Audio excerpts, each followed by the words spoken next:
ক্ষুদ্র ভক্ত, ক্ষুদ্র একটা তীরের মতো। কিন্তু আমরা কি করে বের হবো এই মায়া থেকে? আমরা কি করে বের হবো এই মায়া থেকে? স্বামী বিবেকানন্দ গুরুদেব কে ছিলেন বলুন তো? স্বামী বিবেকানন্দ গুরু কে ছিলেন?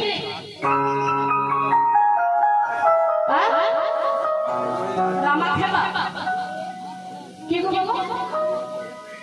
জানা আছে? স্বামী বিবেকানন্দর গুরু কে ছিলেন? পরমহংস রামকৃষ্ণদেব। রামকৃষ্ণ পরমহংসদেব। তো মাগো এই রামকৃষ্ণ কাছে বিবেকানন্দ গিয়েছিলেন। আর বিবেকানন্দ গিয়ে বলছেন, গুরুজি, ও গুরুজি, আমার বড্ড জানবার বিষয়, এই কলিযুগের মানুষ এরা যে আমার করছে, এরা তাহলে উদ্ধার হবে কেমন করে? এরা একদিনও কৃষ্ণ নাম নেয় না, এরা একবারও ভগবানের ধারে কাছেও যায় না, এরা তাহলে উদ্ধার হবে কেমন করে? রামকৃষ্ণ যে বলল, তোর বড় জানবার ইচ্ছা হয়েছে না রে, চল চল চল আমার সঙ্গে চল। এই বলে মুখে কিছু না বলে হাতটাকে ধরে টানতে টানতে কাদা রাস্তার মধ্যে নিয়ে যাচ্ছে।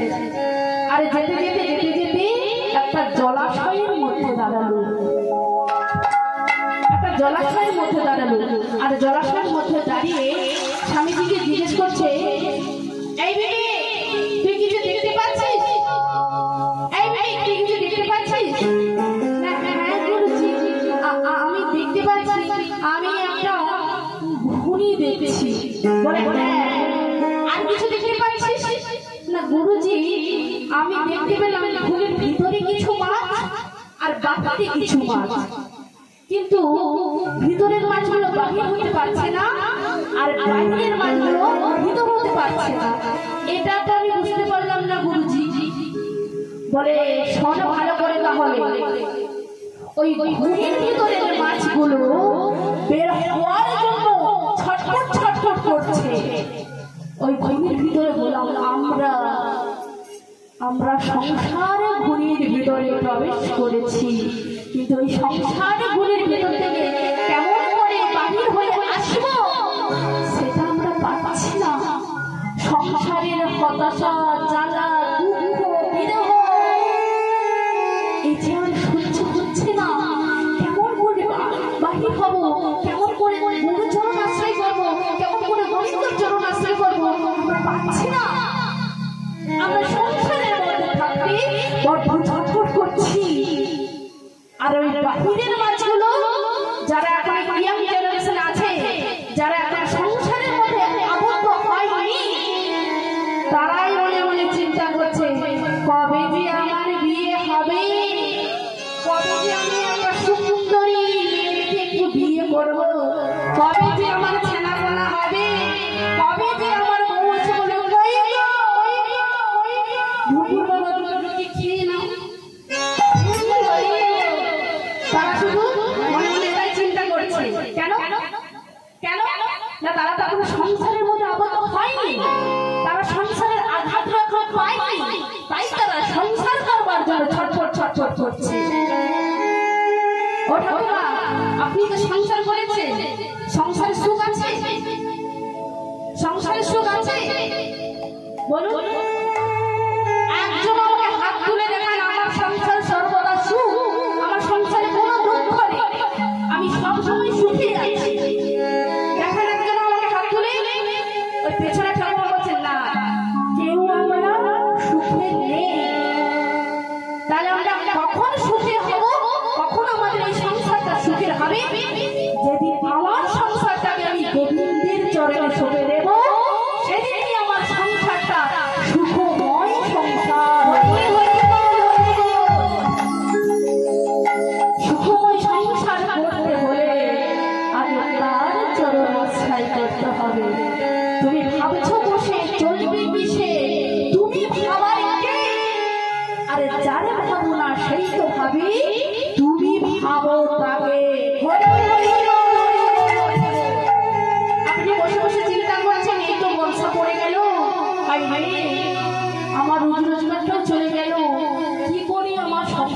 চলবে, আমার ছেলে মেয়েগুলো না খেতে পেয়ে মরে যাবে। চিন্তা হয় তো আমাদের, চিন্তা হয়, কিন্তু এই ধারণাটা সম্পূর্ণ ভুল। এই ধারণাটা সম্পূর্ণ ভুল ধারণা। কেন? তুমি কোথায় ছিলে? তুমি যখন ছিলে না, তোমার এই সংসারটা অন্য কারোর ছিল। তুমি যখন এই সংসার থেকে চলে যাবে, এই সংসারটা অন্য কারোর হবে। তবে তুমি ভালো কি? আমরা শুধু মিছামিছি ভাবছি। আমার গাড়ি, আমার বাড়ি, আমার মেয়ে, আমার জায়গা, আমার সম্পত্তি শুধু আমার করে চলে গেলাম, কিন্তু ভেবেই দেখলাম না আমি কার, আমি কোথা কোথায় এসেছি, আবার কোথায় চলে যাব। বলুন বাবা, এই কথাটা আমরা কি ভেবে দেখেছি? ভেবেছি একবারের জন্য যে আমি কার, আমি কার, আমি কিসের জন্য এসেছি? কৃষ্ণ ভজিবার তবে সংসারে আইনু, নিজে মায়ায় বদ্ধ হয়ে দুঃখ সমবর্ণ। আমরা গোবিন্দ ভজবার জন্য এসেছি, কিন্তু আমরা সংসারে আবদ্ধ হয়ে একেবারে দুঃখের সমান হয়ে গেলাম। আমরা তার চরণে আশ্রয় নিতেই ভুলে গেলাম। কিন্তু বাবা, আমি যে গোবিন্দের কাছে বলে এসেছি যে হে গোবিন্দ, আমাকে তুমি পারাপার করে দাও, আমি ভবে গিয়ে তোমার নাম করব। যেখানে তোমার নাম হবে, এই চরণ দিয়ে আমি হেঁটে হেঁটে চলে যাব। কিন্তু আমরা করছি, আরে ভগবানের সঙ্গে চিটিংবাজি করছি। ভগবানের সঙ্গে চিটিংবাজি না, আমরা এই পাহাড়ি যেখানে হরিনাম বাসন হচ্ছে বা যেখানে ভাগবত পাঠ হচ্ছে, সেখানে আমরা কেউ যাচ্ছি। যখন আমার ওখানে গাড়িটা দাঁড়ায়, আমি একটা দেওয়ালের মধ্যে দেখলাম যাত্রা ফ্লাওয়ার মারা হয়ে আছে। জানি না কবে হয়েছিল, ওটা ভালো করে পড়ি, কিন্তু যাত্রার আসরে গিয়ে দেখবেন একেবারে ভর্তি আসন। চলে যান বাবুর আসরে, বাবুই আগে চলে যান অর্কেস্ট্রার বা যাত্রা বা ড্যান্স গুরু যেটা হয়, ওটাকে একেবারে রমমান সিন, যে সিন দেখে মজা পায় ভগবানই জানে। কিন্তু যাই আমাদেরকে পাঠালো, যার কৃপাতে আমরা এই ধরাতে এলাম, তার কাছেই বা তার গুণগান যেখানে হয়, সেখানে আমাদের আসতে পিছুটা আমরা যেতে পারি না, আসতে মন চায় না। কিন্তু মাগো, আমার বাবার বাড়ি ওইখানে মুসলমানরা আছে, জানেন? ওদের কিন্তু যখন জলসা হয়, অসংখ্য অসংখ্য অসংখ্য মুসলমানরা এসে তারা বসে থাকে। কেন বলুন তো? তাদের ধর্মটাকে তারা বোঝাই করে রেখেছে। আপনারা বিচার করুন, আমাদের এই সনাতন ধর্ম নষ্ট হচ্ছে, দোষ কিন্তু সেটা আমাদের। সনাতন ধর্ম যে নষ্ট হয়ে চলে যাচ্ছে, অধঃপতনে চলে যাচ্ছে, সেই কারণটা হলো আমরা আমাদের ধর্মটাকে জলে তুলে দিয়ে দিচ্ছি। বাবা, বছরে একদিন পুজো হয় মন্দিরে, কিন্তু বাকি দিনগুলো মেলা হয় না। আমার ওখানে হয় না, আমার ওখানে হয়, আমি মানলাম, কিন্তু আপনার তো ওখানে হয়।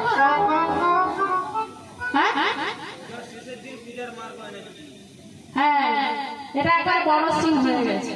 মায়ের গয়না চুরি হয়ে গেছে আমাদের ওখানে, মনসা মায়ের গহনা চুরি হয়ে গেল, কিন্তু আবার ফিরে পেয়েছে মায়ের কৃপাতে। আজকে তিনার পূজা হচ্ছে, আমার ওখানে গান ছিল। কিন্তু মাগো, কিন্তু আমাদের এই যে আটচালার ভেতরে একদিন হরিনাম সংকীর্তন হয়, আর বাকি দিনগুলো ক্লাব করে পরিণত হয়ে যায়। কিন্তু ওখানে দেখা যায় যারা বয়স বৃদ্ধরা আছে, ওরা হলো তাস খেলে, আর ছেলে ছোকরারা ওরা হলো গেম খেলে, মানে ফ্রি ফায়ার খেলে। হ্যাঁ, ওরা ক্লাব ঘর করে রেখেছে। কিন্তু আপনি আমাকে দেখাতে পারবেন কেউ মসজিদের ধারে গিয়ে পরনিন্দা পরচর্চা করছে? দেখাতে পারবেন? ছেলে ছোকরারা বসে বসে ফোন খাচ্ছে, দেখাতে পারবেন আমাকে? দেখাতে পারবেন? দেখাতে পারবেন? পারবেন না। কেন বলুন তো?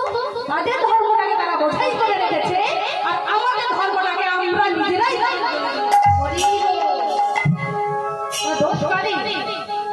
দোষ হলো বাবা মা, দোষ হলো বাড়ির গার্জেন। আরে গার্জেনই যদি ওখানে যে দাস খেলে তাহলে ছেলে ছোকরা তোমাকে দেখে কি শিখবে? হ্যাঁ, ছেলে ছোকরা তোমাকে দেখে কি শিখবে? আগে মাটিটা ভালো হওয়া চাই। মাটি যদি ভালো হয় ফসল ভালো হবেই হবে। তো আসুন আমরা যে কথাতে ছিলাম, বিবেকানন্দ বলেছিল কি না, বাহিরের মাছগুলো ছটফট করছে ঢোকার জন্য, আর ভিতরের মাছগুলো বাহির হওয়ার জন্য ছটফট করছে। আচ্ছা বাবা, যখন একটা মুক্তির ভিতরে মাছ প্রবেশ করে, আচ্ছা ওই একই রাস্তা থেকে তো বের হওয়ারও রাস্তা থাকে, কিন্তু বের হতে কি পারে?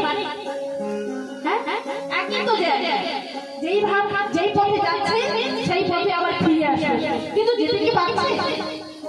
কি গো মা, যেতে পারছে না। কেন? তারা আবদ্ধ হয়ে গেল। এবার স্বামী বিবেকানন্দ তার গুরুজিকে জিজ্ঞেস করছে, আচ্ছা গুরুজি, তাহলে মাছগুলো কি কখনো বের হতে পারবে না? বলে পারবে।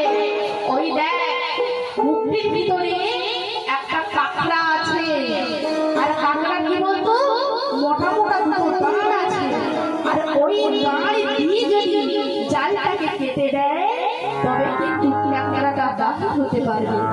বলে হ্যাঁ গুরুজি, কাঁকড়াটা বাহির হতে পারবে, কিন্তু মাছগুলো?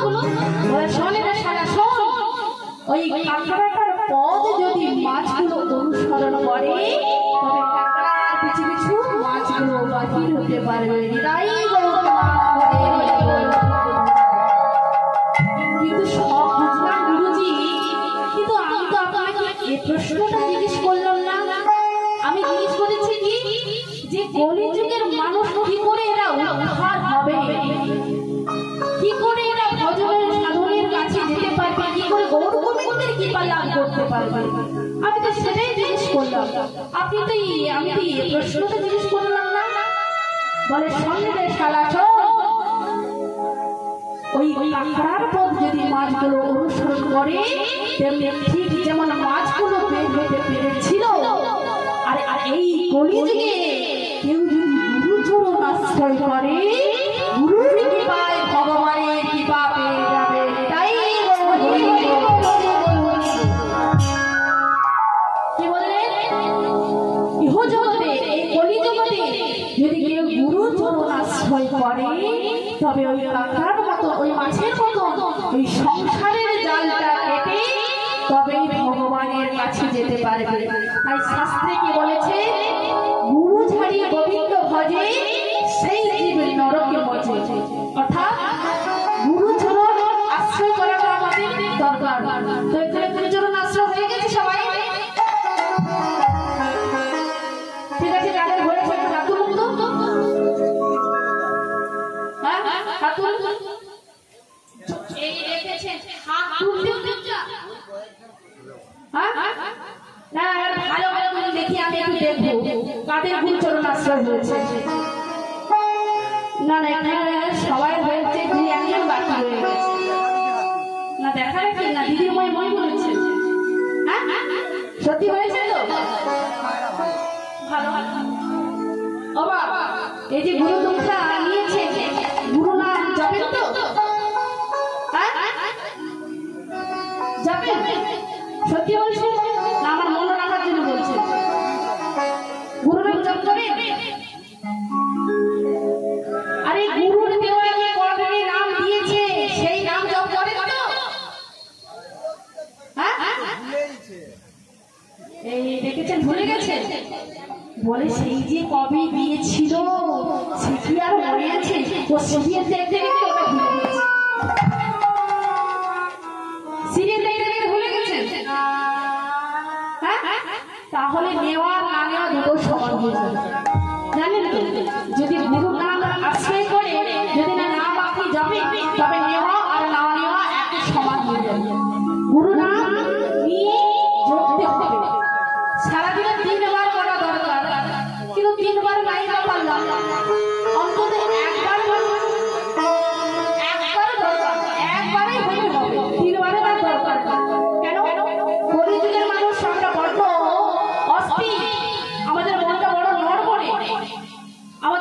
নাম করতে ভুলে যাই। 24 ঘন্টা আমরা সিরিয়ালের কাছে বসবো, 24 ঘন্টা আমরা বই বা সিরিয়াল টিভির কাছে বসে থাকবো, কিন্তু আমরা ওই গুরু নামটা নিতে বা ঠাকুরের কাছে যেতেই আমরা ভুলে যাই। কিন্তু এটা করলে হবে না। গুরু নাম নিয়েছেন, গুরু নাম জপে যান, তবেই তো ফল পাবে, তবেই তো গুরুর কৃপাতে আপনি গোবিন্দের চরণ লাভ করতে পারবে, তবে আপনাকে করতে হবে। তো মাগো, এই যে বললাম গুরু ছাড়ি গোবিন্দ ভজে সেই জীবন নরকে ভজে। ধরুন একটি নৌকায় করে আপনি এপার থেকে ওপার হবে, তবে কার দ্বারা হবে? যেমন নৌকার একটা দরকার হয়, তাই তো? একটা নদী পার হতে হলে একটা নৌকা দরকার হয়, তেমনি আমরাও যে সংসারে এসেছি, এই সংসার নদী পার হয়ে আমরা যে ভবসিন্ধু পার হবো কেমন করে? আমরা ভবসিন্ধু পার হবো কেমন করে? যেমনি একটা নৌকার দরকার হয়, আর ওই নৌকার মতো গুরু চরণ আশ্রয় করা আমাদের দরকার। গুরু ছাড়া আমাদের কোনো উদ্ধার নেই।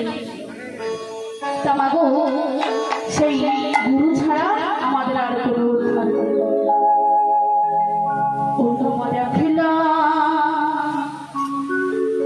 যেতে ভয় করে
আচ্ছা দেখি কারা কারা করবে না হাত তুলুন তো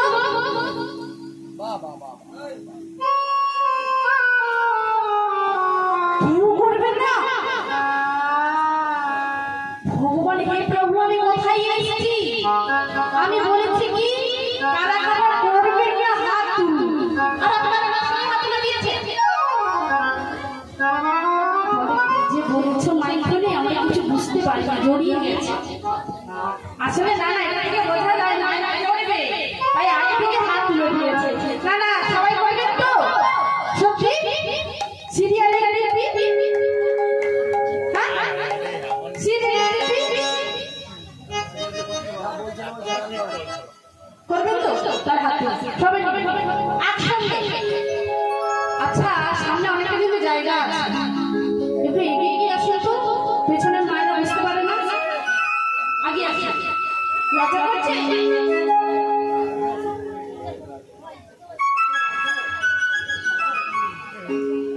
আসুন আসুন আসুন সবাই আগে আসুন না না আসলে সবাই বুঝতে ভয় খুব ভয় কথা ফেল হয়ে যাবে মাস্টার মশাই কিছু না না আমি কিছু বলবো না চলে যদি যাই আমি তাও কিছু বলবো না ডবল হয়ে যাচ্ছে কি বলুন তো সাইডটা ফেরা তো তাই এই যে আওয়াজটা বাইরে হতে পারছে একটু একটু একটু নিতে হবে বাবা ওনারও কিছু করা নেই আর আপনাদেরও কিছু করার নেই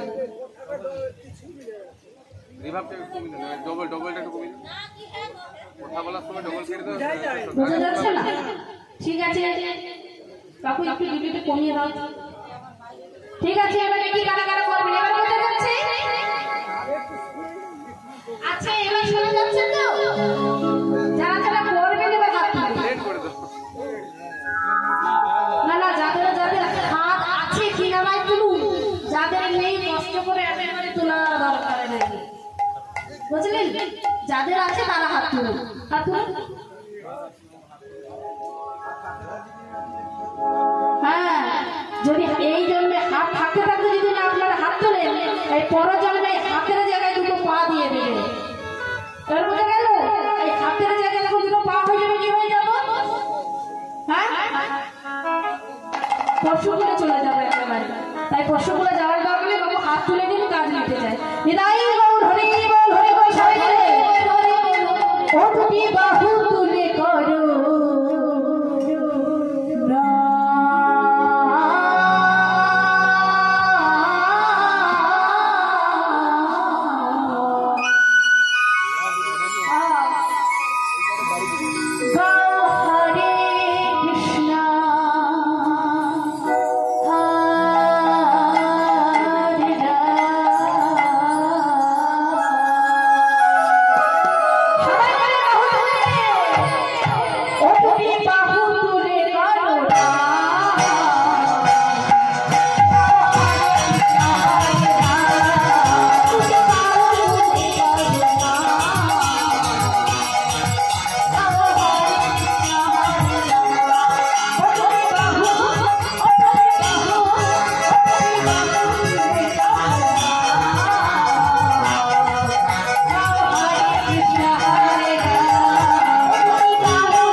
আমার শুনছি হ্যাঁ কেউ বলছে না, আমরা সবাই চুপ করে বসে আছে মনে মনে আমি শুনতে পাই না। না না, আপনারা যদি সবাই মিলে বলতেন তবে আমার থেকে আপনাকে ভোল্টেজটা বেশি হতো। বলুন দেখি, হরে কৃষ্ণ হরে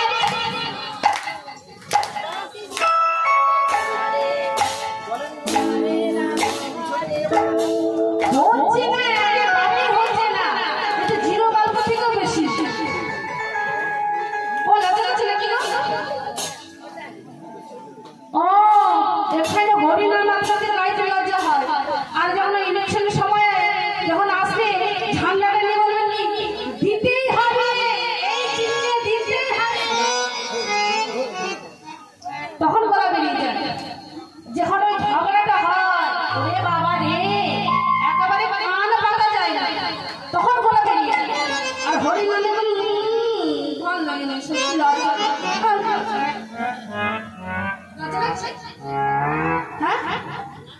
লজ্জা করছে। ওই হাত তুলতে সবাই দেখি গাড়ির মতো লজ্জা। আর এই ফলিং হাত, হে ভগবান, ফলিং হাত আমি আচ্ছা আরে জানিস, আরে আগে আগে এসে দাদুদের ছাতা কত বড় বড় হতো না, এখন আছে বড় ছোট আছে, এখন ফলিং হয়ে এতটা হয়ে গেছে। আর এই